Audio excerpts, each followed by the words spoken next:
Half-Hanged Mary by Margaret Atwood. 7 p.m. Rumor was loose in the air, hunting for some neck to land on. I was milking the cow, the barn door open to the sunset. I didn't feel the aimed word hit and go in like a soft bullet. I didn't feel the smashed flesh closing over it like water over a thrown stone.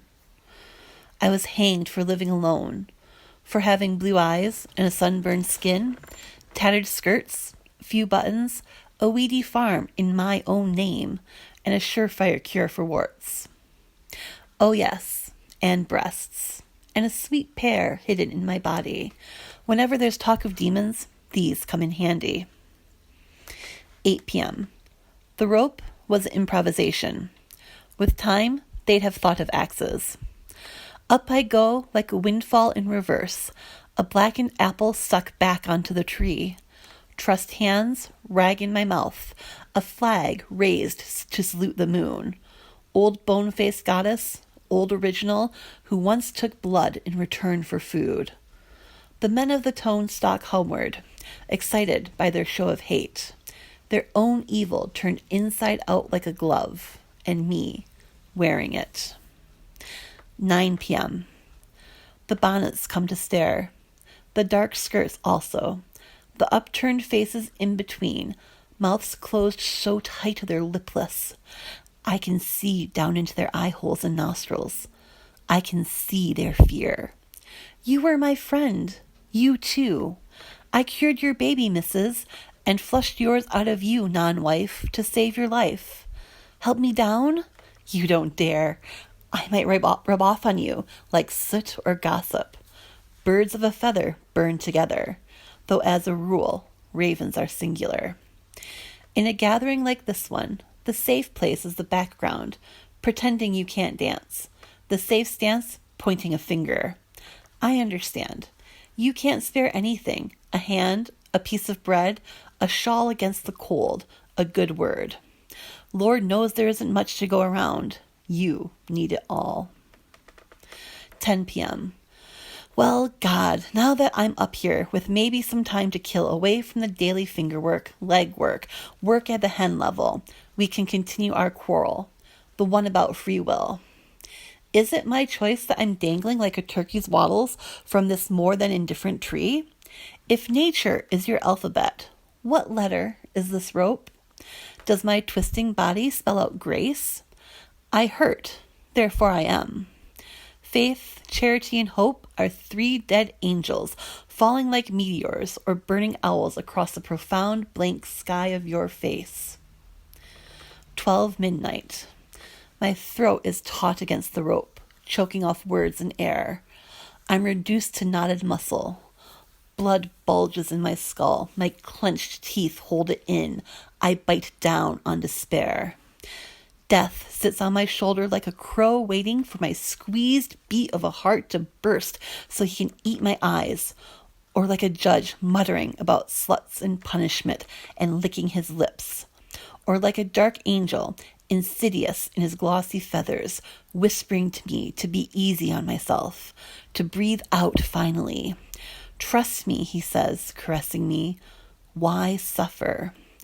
A temptation to sink down into these definitions, to become a martyr in reverse, or food, or trash, to give up my own words for myself, my own refusals, to give up knowing, to give up pain, to let go. 2 a.m. Out of my mouth is coming, at some distance from me, a thin, gnawing sound, which you could confuse with prayer, except that praying is not constrained. Or is it, Lord? Maybe it's more like being strangled than I once thought. Maybe it's a gasp for air, prayer. Did those men at Pentecost want flames to shoot out of their heads?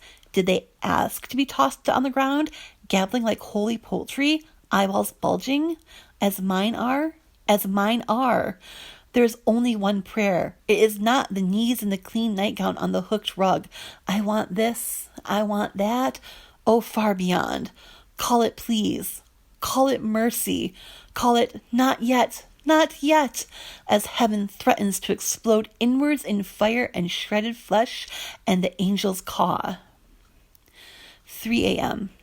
Wind seethes in the leaves around me. The tree exude night birds. Night birds yell inside my ears like stabbed hearts. My heart stutters in my fluttering cloth body. I dangle with strength going out of me. The wind seethes in my body, tattering the words. I clench my fists, hold no talisman or silver disc. My lungs flail as if drowning. I call on you as witness. I did no crime. I was born. I have born. I bear. I will be born. This is a crime I will not acknowledge. Leaves and wind hold on to me. I will not give in. 6 a.m. Sun comes up, huge and blaring. No longer a simile for God. Wrong address. I've been out there. Time is relative, let me tell you. I have lived a millennium. I would like to say my hair turned white overnight, but it didn't. Instead, it was my heart, bleached out like meat in water. Also, I'm about 3 inches taller. This is what happens when you drift in space, listening to the gospel of the red-hot stars. Pinpoints of infinity riddle my brain, a revelation of deafness. At the end of my rope, I testify to silence. Don't say I'm not grateful. Most will have only one death. I will have 2. 8 a.m. When they came to harvest my corpse. Open your mouth, close your eyes. Cut my body from the rope. Surprise, surprise. I was still alive. Tough luck, folks. I know the law. You can't execute me twice for the same thing. How nice. I fell to the clover, breathed it in, and bared my teeth at them in a filthy grin. You can imagine how that went over. Now I only need to look out at them through my sky-blue eyes. They see their own ill will staring them in the forehead and turn tail. Before, I was not a witch, but now I am one.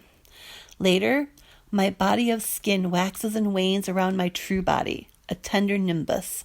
I skitter over the paths and fields, mumbling to myself like crazy, mouth full of juicy adjectives and purple berries. The townsfolk dive headfirst into the bushes to get out of my way. My first death orbits my head, an ambiguous nimbus, medallion of my ordeal. No one crosses that circle.